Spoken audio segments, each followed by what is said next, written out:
Johnny Scoville, and this is Chase the Heat. People, it's another installment of Late Night Snack Time. Me, Johnny Scoville, and you, the Scoville Squad.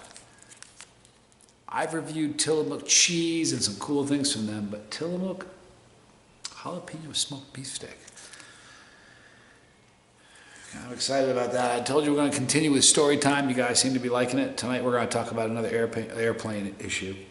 Got issues in airports, man. I don't know what the deal is with me in airports. Let me give you the ingredients here, guys. Ingredients are beef, pork, water, textured soy flour. Contains less than 2% of the following: citric acid, corn syrup, solids, jalapeno pepper flake. Boom. Jalapeno pepper flake, people. Natural flavoring, salt, smoke flavoring, sugar, monosodium glutamate, or your MSG. You know, some people have a really big problem with that. I don't. Doesn't bother me. MSG, it's a naturally occurring ingredient. It's a natural occurring thing in like tomatoes. The vegetable has MSG in it naturally. Anyhow, sodium nitrate, case colored with caramel and carmine. Don't know what carmine is. Maybe one of you can tell me. All right, guys, we're going to talk about the airplane. I don't know what the deal is with me in airports. I mean, way before I started the channel, I had issues in airports. I don't know what it is. So I wasn't sure which one to tell you. I was talking to Bree, and she said, this is the one I ought to tell you. So let me first try this smoked jalapeno beef stick from Tillamook. Johnny Scoville, this is JC.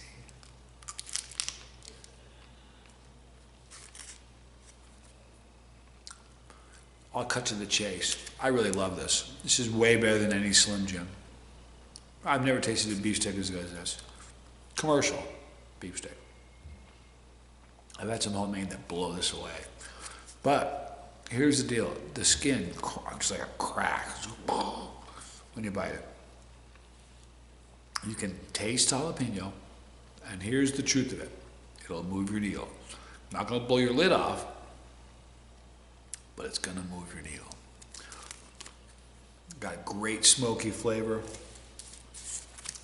I'm fond of these, and they make them in a big one, which is like that big around it, like that long. I get that one a lot. So guys, I'm gonna tell you a little story about me in an airport. I was living in Round Rock, Texas at the time. I was doing some work with a company, some consulting. My brother was too, Tommy. I was supposed to fly from Austin, the name of the airport, Austin Airport in Austin, Texas, to Dallas. I mean, that's a puddle jump. That's like, you get to altitude, you hang out there for 2 seconds, and you come down, you land. It's a short flight. Tommy Scoville, my brother, he was flying from Salt Lake City to Dallas. We both worked for them. So I get on the plane. It's an MD-80 was the name of the plane. This plane had trouble back years and years ago. Oh, they were crashing. A few of them had problems. They crashed. Anyway, I think if an MD-80 crashes, the best time to get on an MD-80 is right after one crashes, because they're looking at them. So I wasn't scared about it being an MD-80. There we go. Pepper. You gotta love that. All right, so I get on the plane. Everything's cool. I got a middle seat, which is a drag. I hate middle seats. You need to know about me? I need to be in the aisle. I don't mind the window if it's a short flight, but you get me on like one of these long ones that I do a lot, like these overseas jobs. I have to have an aisle. I need to be able to get up and move around. Anyway, so I'm in the middle, on the left side of the plane. I got a guy here, I'm in the middle. It's an exit row seat. I'm stoked because you have like massive leg room in the exit row seat. So they walk up and they say, look, they're all women that were the flight attendants. They walk up and they said, look, all you gentlemen are sitting in an exit row. We need to know that if there's something happens with the plane that you're willing to help out. So he said yes, and one of them nodded and she goes, I need a verbal yes. So it was yes. So we take off the plane. No, take it off. I mean, it's an hour-long flight, really short. Plane takes off. Get to the altitude. Right about when you get to altitude, I swear it's a true story. The plane was doing this. I could feel it. It wasn't like choppy this way. It just wasn't stable. It was doing this. And you could feel it. You could feel the plane doing that. And I don't know why. I do. Didn't know then. So I remember thinking, that's not normal. So this is a great beef steak. A little bit of a burn in my mouth, not much, but a tingle let you know that there's some pepper in there. So, no lie, the pilot comes on and goes, just like this. Ladies and gentlemen, as a pilot, this is the one message you think you're never going to have to give. And as a passenger, you think this is the one message you're never going to hear. That's how he said it. Because we're having a problem with the aircraft. And it's severe enough that we're just declaring a state of emergency. Everybody's head, I'm sitting in the back, like towards the back. Everybody's head starts swiveling. I don't know what they were looking at, but they're all like, so I was like, wow, it's trippy. The pilot goes on to say that there's liquid in the tail section. And because of the altitude, it's frozen. It's making the, whatever, the control system's not working, it's not responding like it should. And he said, we're declaring a state of emergency. I think you hear everybody start talking, everybody's murmuring and stuff. So I'm sitting there, I'm like, wow, man, I can't believe this is happening. So on the plane, this is the strangest part. Well, actually, later it gets stranger, but the flight attendant comes up and goes, all right, guys. Which was kind of funny. She goes, you thought you were just going to get a lot of leg room today. You guys ready to do this? You ready to help out? It's different when you're on the tarmac and they're saying, can you help out if there's a problem? You're like, yeah. When you're up in the air and there's a problem, it's different. Well, I'm up in the air and she goes, can you handle it? We said, sure, we got this. So she goes, here's the deal. Forget your names from now on. So there's a guy next to the window. I'm in the middle seat. The flight attendant says to the guy next to the window, forget your name, you're now number one. And this is what she says. If this plane crashes, and like you're not supposed to say crash, bomb, gun, there's a certain number of words you don't want to say on an airplane. So she says if the plane crashes, your job, number one, is to get that door open. Number two, your job is to keep everybody off, number one, so we can get that job done. Got it? And we're all like, yeah, I got it. And she says that number one, or number two, if number one can't do it, you throw him out of the way, and your job is to open that door. Number three, you keep everybody off number two so you can open that door. You guys got it? I'm like, yeah, I got it. And she goes, if number two can't open the door, I'm like, number two can open the door. But she went on to say that if I can't open the door, he was going to throw me out of the way and open the door. So anyway, we're all like, okay, we got this. We're flying along. The guy on this side of me pulls his cell phone out. I said, what are you doing? He goes, I'm calling my wife. I said, no, you're not. Put your phone away. He goes, no, I'm going to call my wife. I said, put your phone away. Everybody's got somebody they want to call. Put your phone away. We'll call him when we land. So he put his phone away.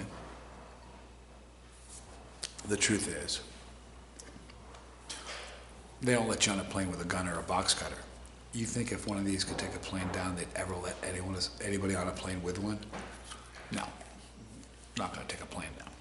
But started off with a rule because somebody got on a plane with a ham radio in the 60s, brought a plane down. It's different than a ham radio. Anyhow, so flight attendant gets up front. They were all women. Now it's a guy. When I got on the plane, there were no male flight attendants. I'm telling you the true story. It's so strange. He stands up and he says, all right, listen, guys, we're going to come in for an emergency landing. We already started our descent. So he's coming in for emergency landing. Here's what we're going to assume the position. Eyes up front. Everybody watch me. We're all looking at him. Here's the emergency position. There's a headrest in front of you, of the seat, right? Cross your hands. I don't know why. Cross your hands, put your head between your hands, and stare at the ground. So he says, when we come in for landing, I'm going to yell head down, and you all put your heads down. I'm like, okay. So we're coming in for a landing, and it's like, it's kind of a tense situation, you know? Everybody's got, listen, people like praying and holding hands. It was pretty crazy plane ride. So we're coming in for the landing, and everybody's kind of, a lot of thinking. And as we're coming in for the landing, as we're coming in, you can hear the landing gear open. Pilot says, ladies and gentlemen, I swear he said this, I complained and got a free ticket anywhere in the continental U.S. because of this. I never complain about anything, but he goes, ladies and gentlemen, one way or another, in about a minute, we're going to be on the tarmac. Bedside manner. Isn't that crazy? That's what he said. So we're coming in for landing. The plane's doing one of these numbers. It's like, oh my God, this is crazy. So right as we're coming in, the guy, the airline, the flight attendant dude, stands up, and he stands up, like you're supposed to be all sitting down, right? I'm looking at him, he's standing up. He's standing up and he's yelling, assume the position, head down. He starts screaming like a drill sergeant, really, really loud. Head down, head down. He's like staring at us. And everybody in the plane's got their head down, except me. I'm looking out the window and I'm looking at the ground come up at me. I'm gonna see the ground, look. So he's looking at me, screaming head down. I'm going, no, I'm not putting my head down. He's going, head down. I'm like, no, what are you gonna make me? I'm not putting my head down. What are you gonna do, you know? We'll talk about it after. So he's yelling head down. I'm saying no. I'm looking at out the window. I'm looking over the guy's lap out the window because I'm trying to brace myself when we hit the ground. If it's going to be rough, I want to be like getting ready for it, you know. So I'm the only fool that's not like following the rules. But I look out the window and we land. Everything's fine. Everybody cheers like crazy. We're coming down there. We're taxiing down. It's like holy moly! Everybody's like a lot of people cheering, people crying. It was pretty crazy. I'm like, you can call your wife now, dude. So anyway, we keep traveling down, and the guy, the flight attendant gets on and says, I almost forgot to tell you, for those of you continuing on with us to Oklahoma, I was just like, I don't think so. That's going to be an empty plane, I think. Got a good laugh there. But anyway, this is the cool part. We were coming down in the terminal where we were going to pull in was on the left. So we're going straight, and then we get to the end, he puts the brakes on, and he takes a hard left. And when he did, I could look out my window and look down the runway where we just came from, and I saw like a bunch of fire trucks and a bunch of ambulances and a bunch of cops all like flying down, like chasing us with their lights on and stuff. And it wasn't until that happened that I was like, whoa, that was like for real. Pretty intense flight. So I get off the plane, and I'm going to meet Tommy. I know where I'm supposed to meet him in baggage, so I see him, and he's walking towards me, and he's wearing a pair of khaki pants, and his entire thigh, his whole thigh is soaking wet. Oh, you know what? I just forgot. Let's do a little tincture for Tommy Brown. A little Reaper tincture for Tommy Brown.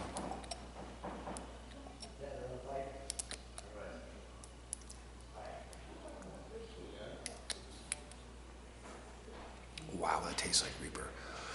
So he's walking towards me. His leg is all soaking wet. I'm like, dude, what happened?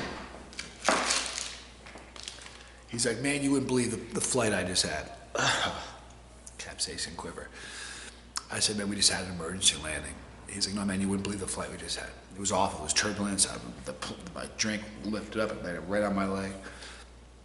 I'm like, Tommy, listen to me. We had an emergency landing. So I told him the whole story, but.